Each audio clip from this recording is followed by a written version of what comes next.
सीतापुर गांव के जमींदार किशन सिंह की बेटी मनीषा बहुत ही अकड़ वाली थी, इसलिए वो गांव की सभी लड़कियों के सामने बहुत घमंड में रहती थी। उन्हीं में से एक लड़की गौरी, जो जमींदार के खेतों में काम करने वाले एक गरीब किसान की बेटी थी। मनीषा उसे भी अपने सामने कुछ नहीं समझती थी। जब देखो वो गौरी पर हुक्म चलाती रहती थी। गौरी, सुबह से तुझे कितने बुलावे भेजे, तू आई क्यों नहीं? चल ये पकड़ मेरा थैला, मुझे बाजार जाना है। मुझे अपने लिए चूड़ी, बिंदी, पाउडर वगैरह वगैरह वगैरह बहुत कुछ खरीदना है। अभी तो मुझे रोटी बनानी है, थोड़ी देर बाद चले? नहीं, थोड़ी देर बाद नहीं, अभी चल। फिर मेरे पास समय नहीं है। और अब तू मुझे मना मत करना, क्योंकि तू जानती है अगर तू मुझे मना करेगी तो मुझे गुस्सा आ जाएगा। फिर मैं बापू को बोलूंगी, और बापू को तू जानती है, अगर किसी बात पर मैं नाराज हो जाऊं तो बापू तुम सब पर बहुत गुस्सा करेंगे।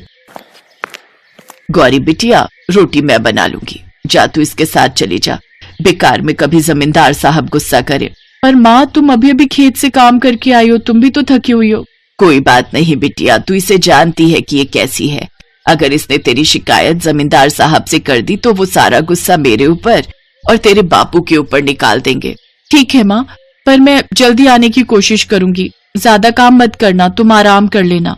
मनीषा गौरी को ऐसे ही तंग करती थी, पर गौरी की मजबूरी थी उसकी बातों को मानना। इसी बात का फायदा हमेशा मनीषा उठाती रहती थी।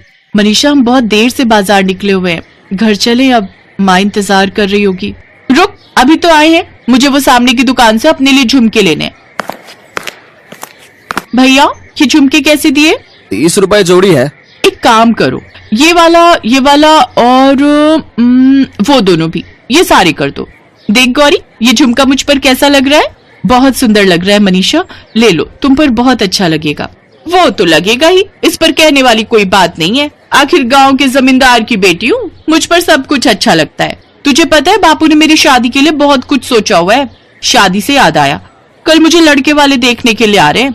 वीरपुर गांव के जमींदार का बेटा है, पता है कितने पैसे वाले लोग हैं। बापू कहते हैं मैं तो राज करूंगी, राज। और वैसे एक बात कहूँ, मैं तुझे ये सब क्यों बता रही हूँ? तू तो ठहरी गरीब नौकर की बेटी, जो हमारे यहाँ नौकर है। तू ये सब बातें नहीं समझेगी, क्योंकि मुझे पता है तेरी शादी तो इसी गांव में किसी किसान के बेटे से ही होगी। मेरे दिमाग में एक विचार आया है, अगर मेरी यहाँ बात पक्की हो जाती है तो मैं अपने होने वाले पति को कह दूंगी कि उनके घर में कोई नौकर हो, क्या पता वो अच्छा हो, तो हम तेरी शादी उससे कर देंगे। फिर तुझे कहीं काम ढूंढने की भी जरूरत नहीं पड़ेगी। तू अपने पति के साथ आराम से मेरी ससुराल में नौकरी करना। गौरी चुप हो जाती है। वो जानती थी कि मनीषा का स्वभाव कैसा है। मनीषा की शादी पक्की हो जाती है और वो अपनी शादी की तैयारी में लग जाती है। मनीषा शॉपिंग के लिए शहर जाती है तो गौरी को अपने साथ लेकर जाती है। भैया, मुझे तो महंगे से महंगा ब्राइडल लहंगा दिखाना, मैं अपनी शादी में इतनी सुंदर लगूं कि आसपास के गांव वाले देखते रह जाएं। बहन जी, हमारी दुकान का सबसे बढ़िया महंगा लहंगा है, पूरे 3 लाख का है। ये तो बहुत सुंदर लहंगा है, ये लहंगा मेरे ऊपर बहुत अच्छा लगेगा, पर अभी तो मैं इतनी थक चुकी हूँ कि इसको पहनकर देखने की बिल्कुल हिम्मत नहीं हो रही। एक काम कर गौरी, ये लहंगा तू पहन के दिखा, अगर सही लगेगा तो मैं यही ले लूंगी। पर मैं कैसे पहन सकती हूँ? ये तो तुम्हारा दुल्हन का लहंगा है ना?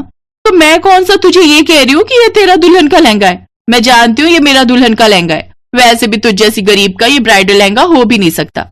ये तो तुझे मैं मौका दे रही हूँ सिर्फ पहन कर दिखाने के लिए। चल जा, अब जितना कहा है उतना सुन, मैं बहुत थक चुकी हूँ, मुझे गाँव भी वापस पहुंचना है, बहुत सारे काम है। गौरी वो ब्राइडल लहंगा ट्राई करने के लिए ट्रायल रूम में चली जाती है, पर जैसे ही वो लहंगा पहनकर बाहर आने लगती है, उसकी नजर कोने में रखे एक पर्स पर जाती है। गौरी से पहले एक बड़ी उम्र की लेडी ट्रायल रूम से बाहर निकली थी। गौरी उन्हें आवाज लगाती है, आंटी जी, ये आपका बटुआ, आप अंदर भूल गए थे शायद। अरे हाँ, ये मेरा पर्स है, शुक्रिया।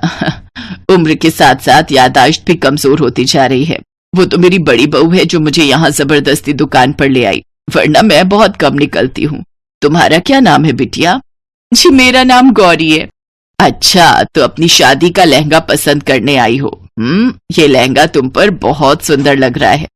जी, ये मेरा लहंगा नहीं है, हमारे गांव के जमींदार साहब की बेटी है, उसकी शादी है, तो वो अपना लहंगा लेने आई थी। वो थोड़ी थकी हुई है, इसलिए उसने मुझे बोला कि मैं ये पहनकर उसे दिखा दूं। बस वही देख रही थी, तभी आपके बटुए पर मेरी नजर पड़ गई। अच्छा, वैसे कौन से गांव की हो तुम? जी, हम लोग सीतापुर गांव से आए हैं। सीतापुर गांव से? अच्छा, वहां के जमींदार तो मुझे बहुत अच्छे से जानते हैं। खैर, तुमसे मिलकर अच्छा लगा। तभी मनीषा गुस्से में आ जाती है। क्या बात है गौरी, मैं इतनी देर से तुम्हारा वहां बैठकर इंतजार कर रही हूँ और तुम यहाँ लहंगे को देख रही हो। अरे तुम भूल क्यों जाती हो कि तुम जैसी गरीब के लिए ये लहंगा नहीं बनाए। ये सिर्फ मैंने तुम्हें पहनकर देखने के लिए बोला था। ये लहंगे खरीदने की तुम्हारी औकात नहीं है। ये लहंगा सिर्फ मैं ही खरीद सकती हूँ। अपने सपने से बाहर आओ। बस मैंने देख लिया, बहुत अच्छा लग रहा है, जाओ जाकर बदल कर आओ। वो लेडी देखती है कि मनीषा गौरी से बहुत बुरी तरह बात कर रही है। गौरी की आंखों में शर्म से आंसू आ जाते हैं और वो वापस ट्रायल रूम में लहंगा बदलने के लिए चली जाती है। अगले दिन गौरी जब तैयार होकर मनीषा के घर जाने लगी, तभी उसके घर के बाहर एक कार आकर रुकी। आंटी जी आप, और यहाँ आपको मेरे घर के बारे में कैसे पता चला?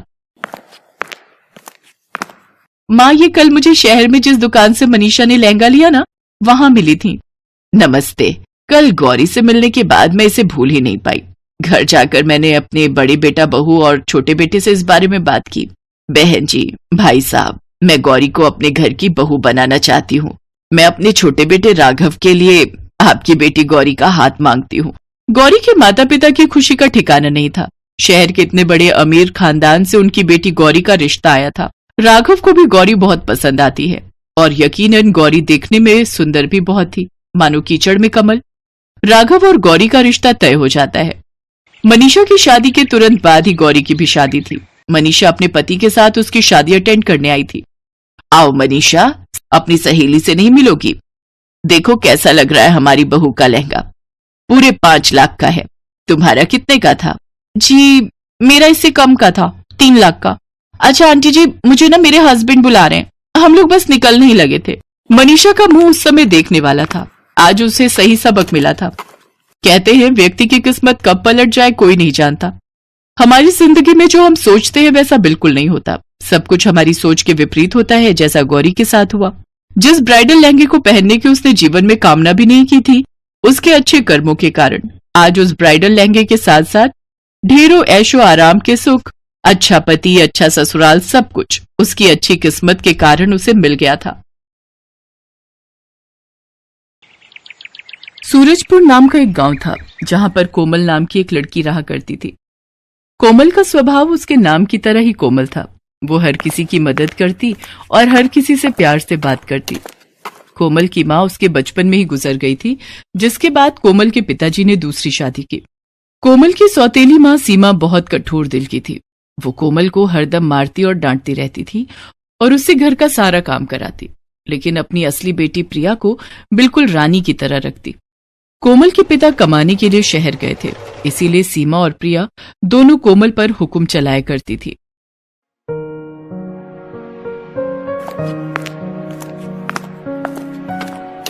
अरियो करम चली, तू यहाँ पढ़ रही है, वहाँ बर्तन क्या तेरी मरी हुई माँ आकर धोएगी? पर मम्मी, अभी तो मैं कपड़े धोकर आई हूँ, कल परीक्षा है मेरी, आज थोड़ा पढ़ लेने दीजिए। अरे पढ़ के क्या कलेक्टर बनेगी? चुपचाप जाके बर्तन धो। लगता है तू मेरी मार भूल गई है, तुझे याद दिलाना पड़ेगा। ठीक है मम्मी, मैं जा रही हूँ। कोमल फिर पढ़ाई छोड़कर बर्तन धोने चली जाती है। एक दिन सीमा अपनी सगी बेटी प्रिया को ढेर सारे कपड़े दिखा रही थी। ये देख बेटा, तेरे बाबूजी ने कितने सारे कपड़े भिजवाए हैं शहर से, इनको पहनकर तो तू एकदम राजकुमारी लगेगी। मम्मी, ये फ्रॉक कितनी सुंदर लगेगी ना मेरे पर, देखो ये सब मेरे लिए है। हाँ हाँ बिटिया, ये सब तेरे लिए भिजवाए हैं तेरे पापा ने। उस कलमुही को तो एक कपड़ा भी इनमें से नहीं दूंगी। तभी वहां कोमल आ जाती है। माँ, मेरे पास भी कपड़े नहीं है, सभी कपड़े फटे पुराने हैं। क्या मेरे लिए पिताजी ने कपड़े नहीं भिजवाए? तू क्या करेगी नए कपड़ों का? तेरे लिए कुछ भी नहीं भेजा तेरे बाप ने। जो प्रिया के पुराने कपड़े हैं वो तू पहन ले। तू मेरे पुराने कपड़े पहनेगी? मम्मी, ये इसी लायक है। कोमल वहां से उदास होकर चली जाती है। प्रिया और कोमल गांव में घूम रही होती हैं। प्रिया ने नए कपड़े पहने हैं और कोमल वही पुराने कपड़ों में रहती है। तभी प्रिया की 2 दोस्त चिंकी और मिंकी उनको रास्ते में मिलती है। अरे प्रिया, आज तो तू इन नए कपड़ों में बहुत सुंदर लग रही है, कहाँ से लेकर आई?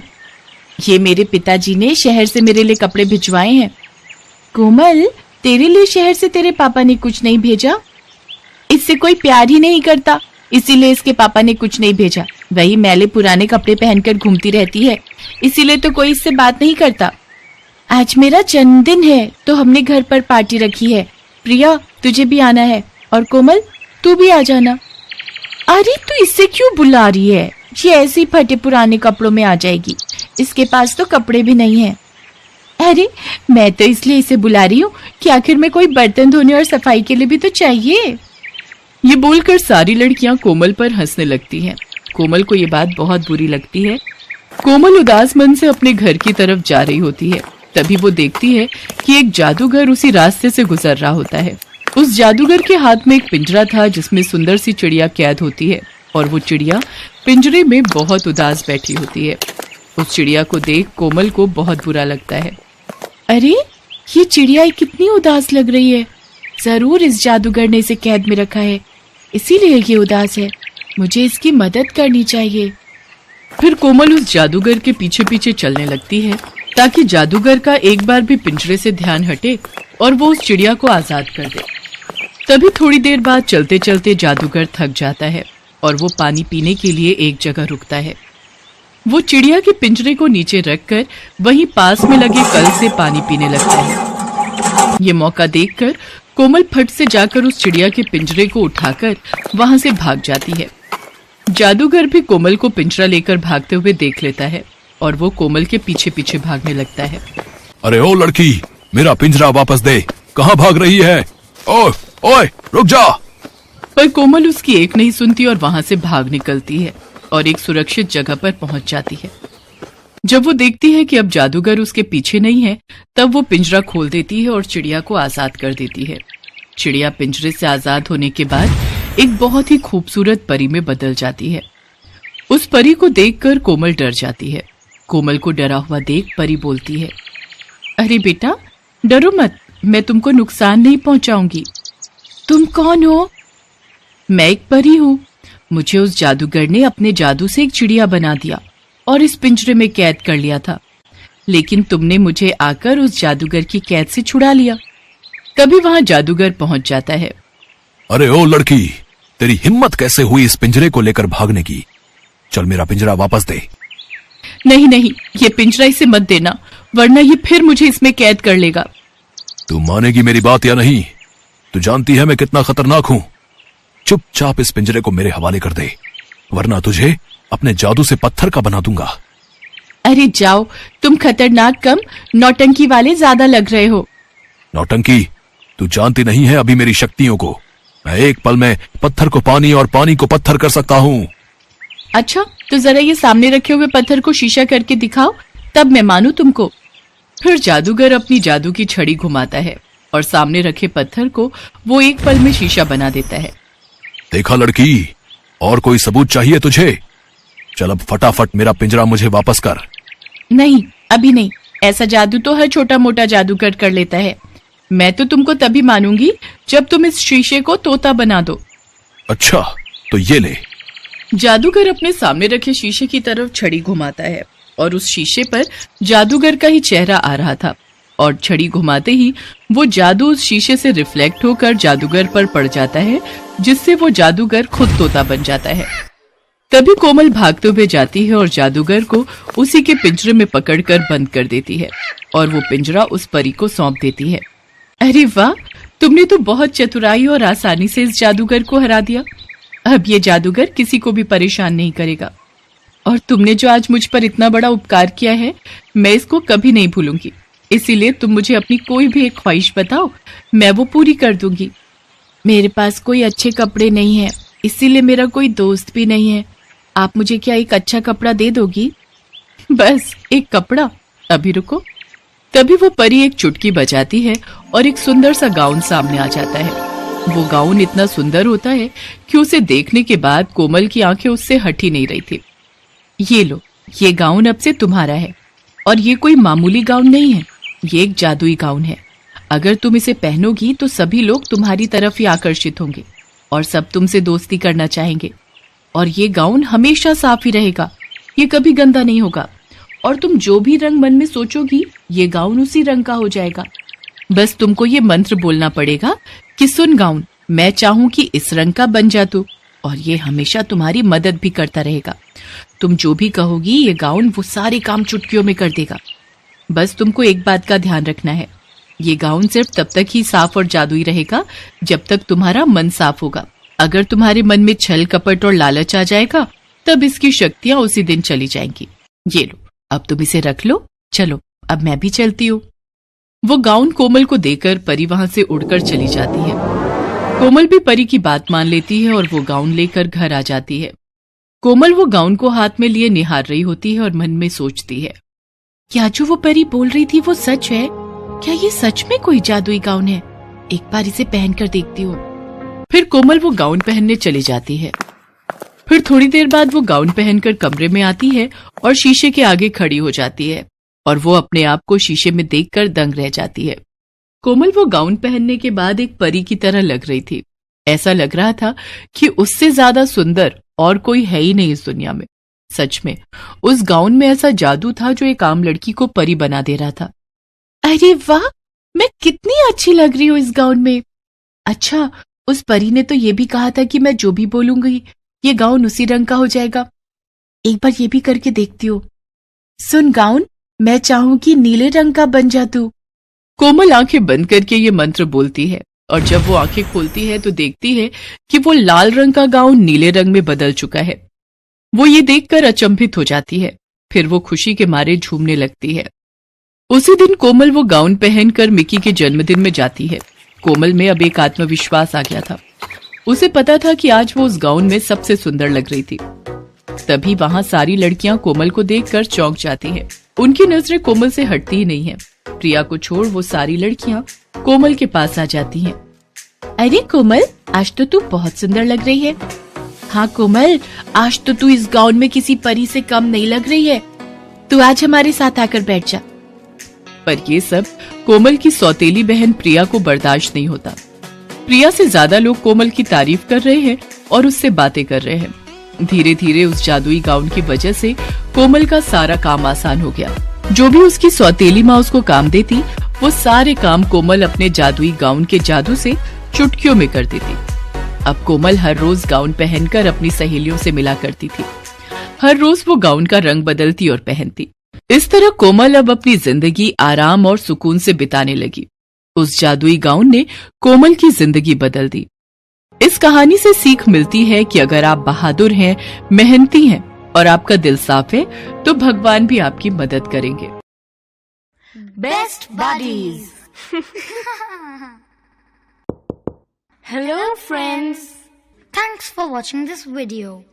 अगर आपको ये वीडियो पसंद आया है तो प्लीज लाइक, सब्सक्राइब, कमेंट्स करें इस वीडियो पर और हाँ, शेयर करना भी ना भूलें। और भी मजेदार वीडियो देखने के लिए नीचे दिए गए बेल आइकॉन को दबाएं। देखते रहिए बेस्ट बडीज।